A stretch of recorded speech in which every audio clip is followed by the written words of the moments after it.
So what would it be like to have Elon Musk on your marketing team? Would he help you innovate stuff, or would he just break everything? Chances are we all have an Elon on our team, or maybe you're the Elon on your team. If you can understand those people on your team with that mix of erratic brilliance, you can unlock great success.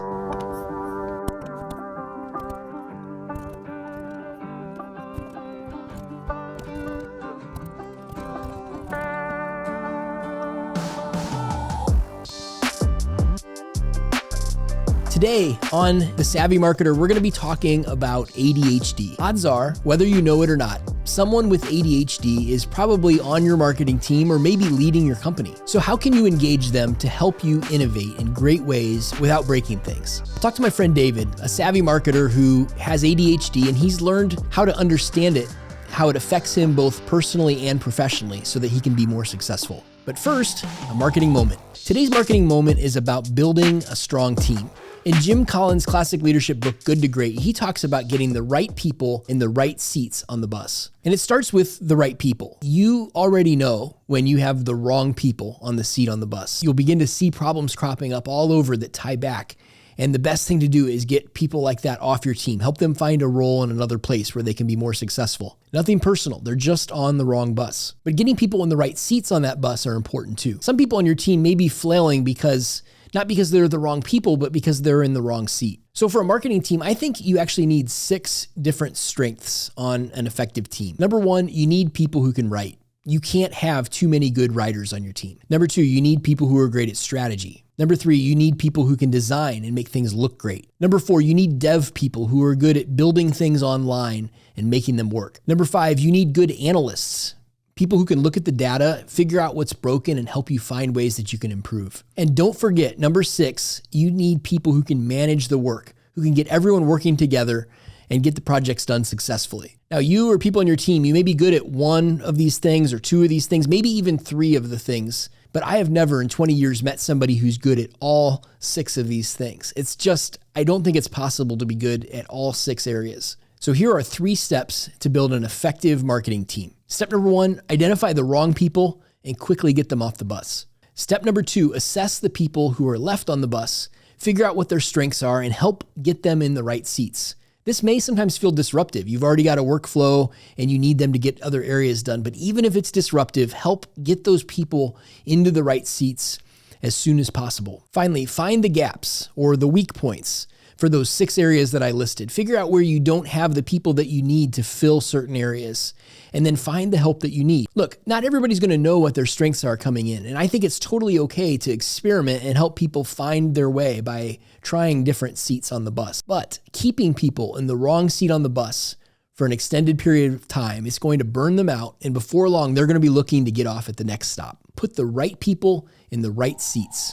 And that is your marketing moment. Today's guest is a dear friend who I've known for 15 plus years.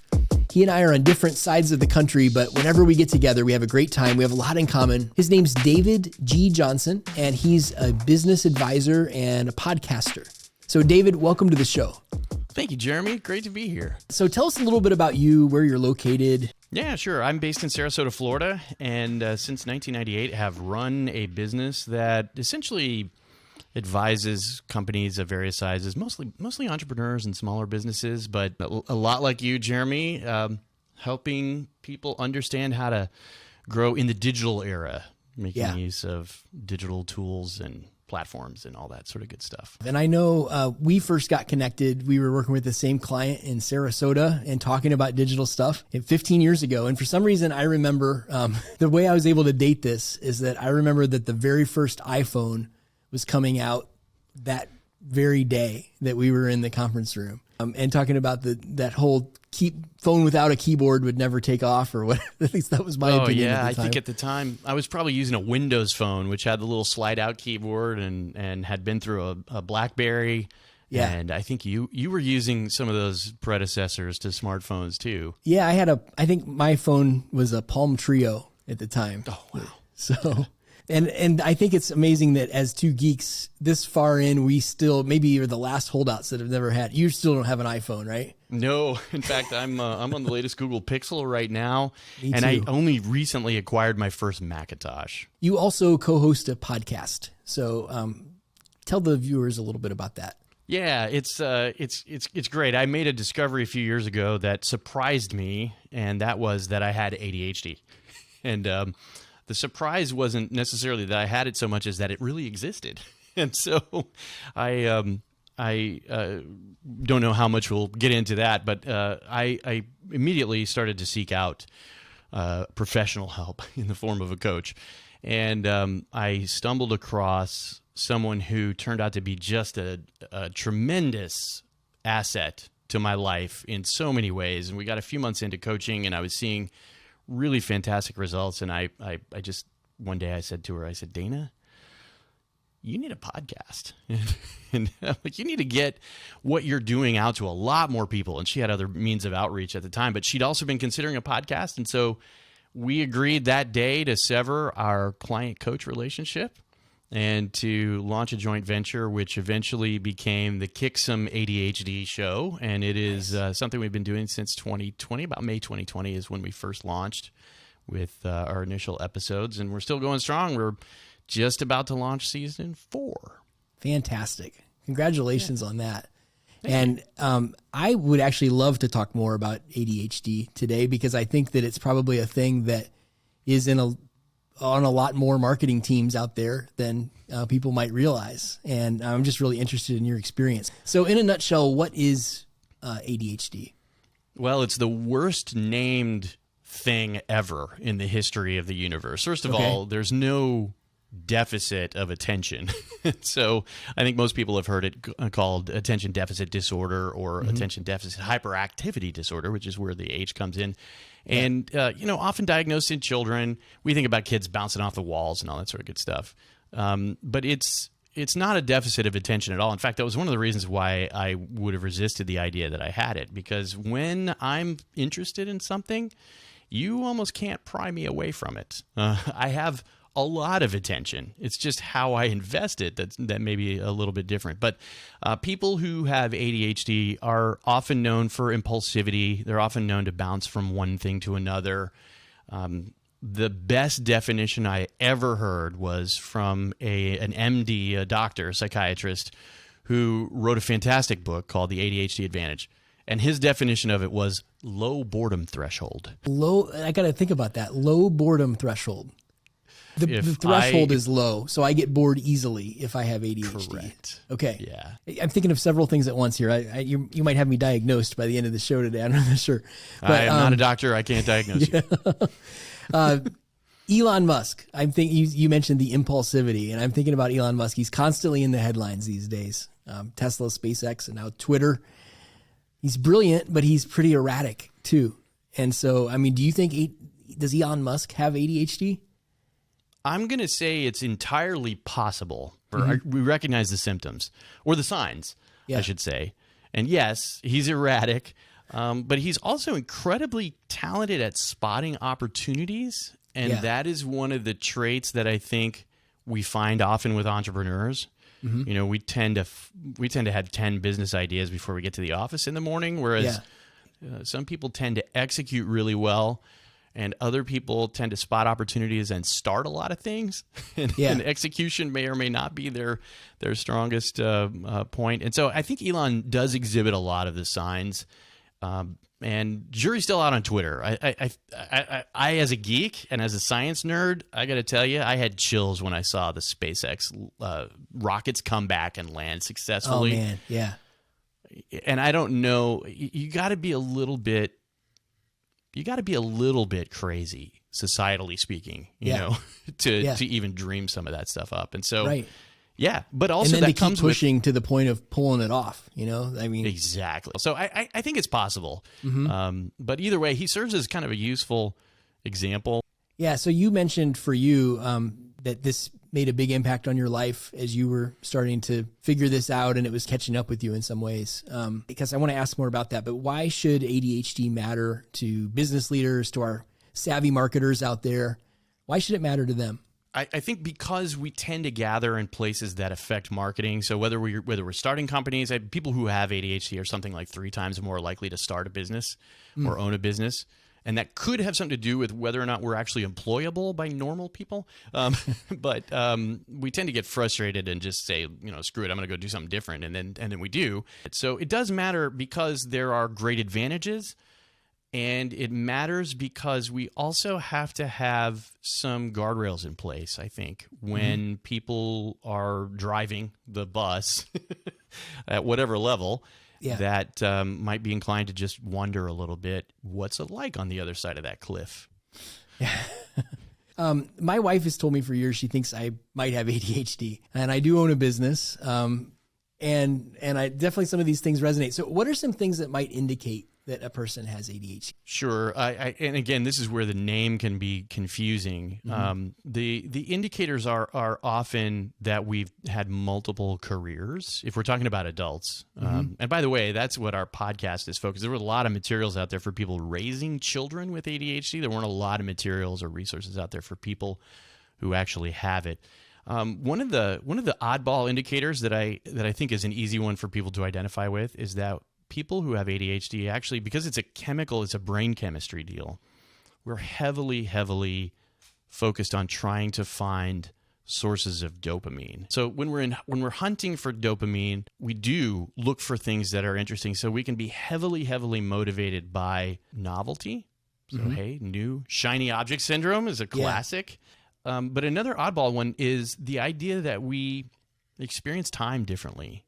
Okay. And we can see huge chunks of time go by while we're in hyper-focus mode, while we're pouring all that attention into something fascinating. And then the experience of the routine or mundane of life can be as though eons are passing every second. And my ex-wife, we are no longer together, unfortunately, but she had diagnosed me early on, which is really sadly one of my regrets, that I didn't pay a little bit more attention. She could never imagine why I could forget to eat lunch, and it was because I was so focused that it didn't occur to me that my body might be crying out for food. So you mentioned your ex-wife, and I'm just interested, how has ADHD had an impact on your life? Oh yeah.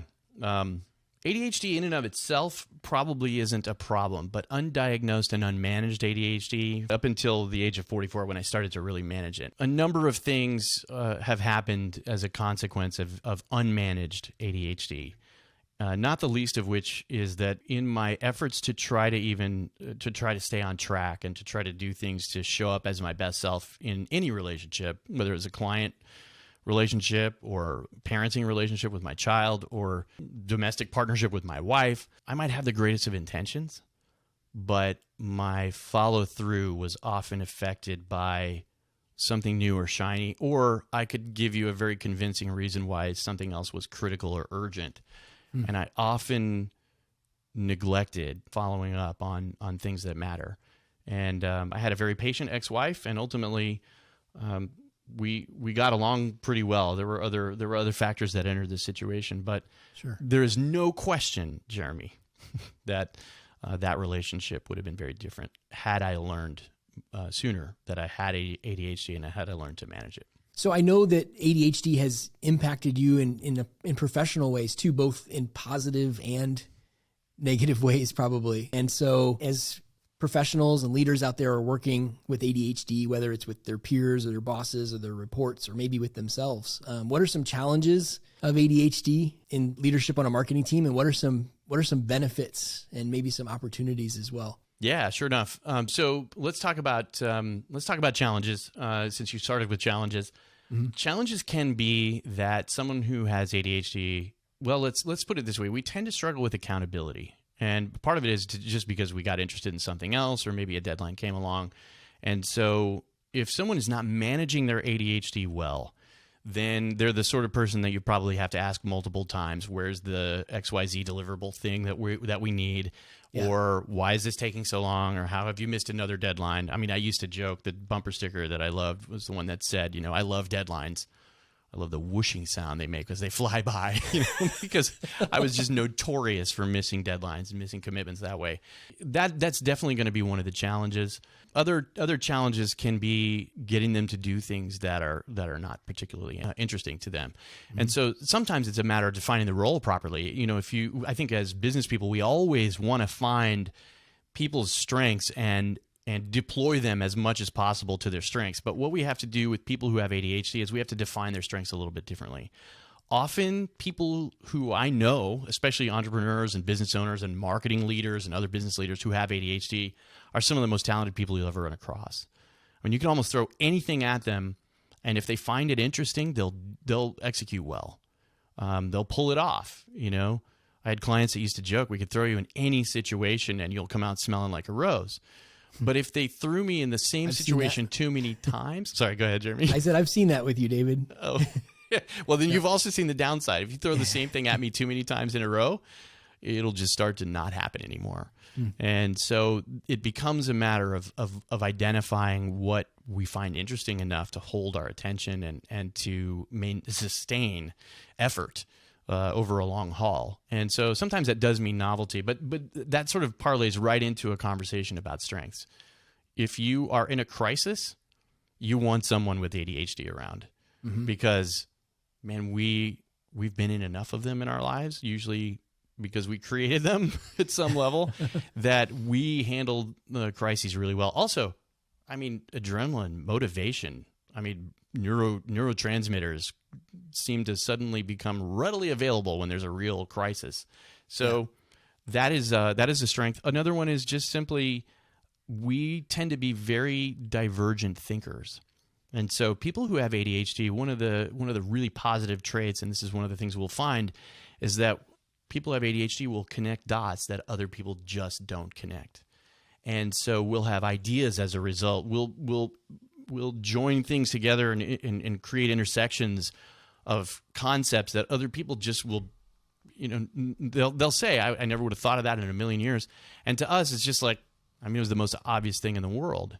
And so there is a bit of a superpower there when it comes to creativity and with marketing especially. And another item, I'm giving you a few here, but just to quickly rabbit trail down this one is that the person on your team who has ADHD is probably going to be willing to try new things. We tend to be have a high risk tolerance, and so we don't mind risking stuff to try new things. And so, especially in marketing, if there's a new platform, or you know, if tomorrow somebody decides TikTok is no longer it, and there's some new thing that comes along, throw somebody with ADHD at it. They'll get in there and figure it out and decide how to game it to make your content to get a lot of eyeballs. Right at the start, you said that ADHD is sort of a misnomer, that there's no deficit of attention. And is that connected? You also shared something about the ability to focus for long periods of time. Can you talk a little bit more about how that works? And is that also some sort of a superpower, if you will, that can be leveraged with ADHD? I think so. It can be risky, and so hyperfocus is something that we do. And so as long as something is motivating enough, we can sustain attention far longer. I've been on projects where I didn't sleep for a couple of days, where you just couldn't pull me out. And consequently, if I'm in that mode, bombs going to be going off around me. I have no idea that anything's happening. People can say things, we might miss them, but it is a superpower. The problem is that it drains us drastically. And so if I spend a day in hyper focus, I might be a vegetable the next day. You might ask me any basic thing and it just, there's nothing in the tank. So we have to have time to recover from hyper focus. Yeah. So even in that, there's benefits, but it's not something that you probably want to encourage or leverage with someone on your team, because there's going to be side effects to it as well. You know, as long as you're aware and prepared. And again, when I was in my 20s, I could hyper focus, 3-4 days in a week and not notice it. I am not able to do that anymore. I'm not even sure I could sustain a full 8-hour workday right now. But if I did, I would need to take a day off or maybe 2 to recover.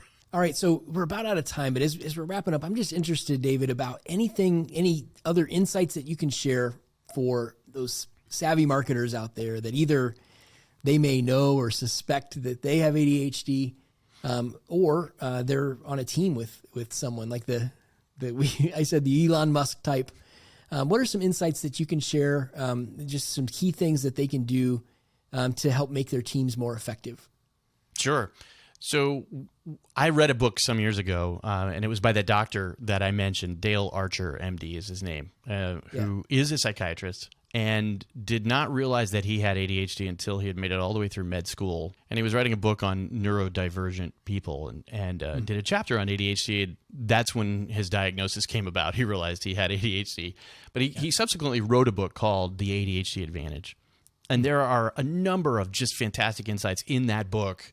And there are many more on the Kick Some ADHD podcast. However, there was one idea that I took from that book that I found incredibly helpful. And that is, if you have someone on your team who has ADHD, and again, maybe that's you, someone who is erratic or maybe has a low boredom threshold or whatever, making important decisions, then there will be first of all, and this is not necessarily the tip from the book, but there's going to be a need for them to maybe start the thing, whatever it is. Maybe it's a marketing campaign, maybe it's testing a new platform or whatever. But quickly, as soon as the novelty of the thing is worn off, you want to try to hand it off to someone else to run. And so the ADHD can be a starter, may not be the best person to finish or sustain over the long term. But one thing that we find is that if you have someone who has ADHD and they're erratic or they're impulsive, and you need them to keep their attention in one particular area or in a set of key areas or whatever, one technique that works really well is to give them permission. And I think in the book there was a business owner who basically just took one day a week to be free with their ADHD, such that they weren't throwing like a brand new initiative or changing the course of the direction of the company suddenly on a dime the other 4 days of the week. But on one day of the week, they would allow themselves to just indulge the ideation, the creativity, the what if this or what if that, and all of this sort of stuff, and generally by themselves, so that they weren't, disrupting everybody around them. Exactly. And scaring, the people that might report to them who are thinking, oh man, we just went through some new big change and now here they are cooking up another one. Because that can absolutely be detrimental to the motivation of a team to see your efforts wasted because suddenly we're going a completely different direction. Sure. So giving a percentage or a chunk or some regularly scheduled period of time for that creativity to just go wild, and then let them sleep on the ideas and vet and then run them by the rest of the team. And you get amazing nuggets that way that you wouldn't get if you didn't turn them loose. Yeah. But you also kind of scratch an itch for that person. David, I had a blast catching up with you today. Thank you for just your vulnerability to share some of these things with the group and just the experiences that you've had. How can people find your podcast or contact you? Yeah, sure. I appreciate it. And Jeremy, likewise, it's always a joy. Every time I talk to you, I just it's just a delight, and I'm thrilled to see what you're up to with this, and I look forward to future episodes. But yes, I can be found, the podcast, first of all, which is the most important thing, especially since we're talking about ADHD today. It's called Kick Some ADHD. You can find it on any podcast player where you find any of your other podcasts, and just follow us on your favorite podcast player. Just open it up and search Kick Some ADHD. You'll find us there. And then in terms of me personally, I'll just throw out a personal domain. It's kind of funny. You and I have had this conversation, Jeremy. There's so many David Johnsons in the world that I'm the one so I'm the David Johnson. You're the David Johnson. Not the David Johnson, because there are many David Johnsons that I'm sure excel me in many ways. But to me, you are the David Johnson. I'm the David Johnson So I'm the DavidJohnson.com, and you can find me on Twitter at the David Johnson. Perfect. All right. Well, thanks so much. It's great to talk to you. Likewise. Thank you, Jeremy. Hey, I hope you enjoyed today's episode of The Savvy Marketer. If your wheels are turning like mine are after talking to David, I want to encourage you to like, comment, subscribe, and share this video with other savvy marketers out there who may be interested in checking out this content as well. Today's episode and all episodes are brought to you by Spire. We're a marketing agency. We're based in Ohio. We help you simplify your strategy, get it done, and make it hum. So thanks for watching, and I'll see you next time.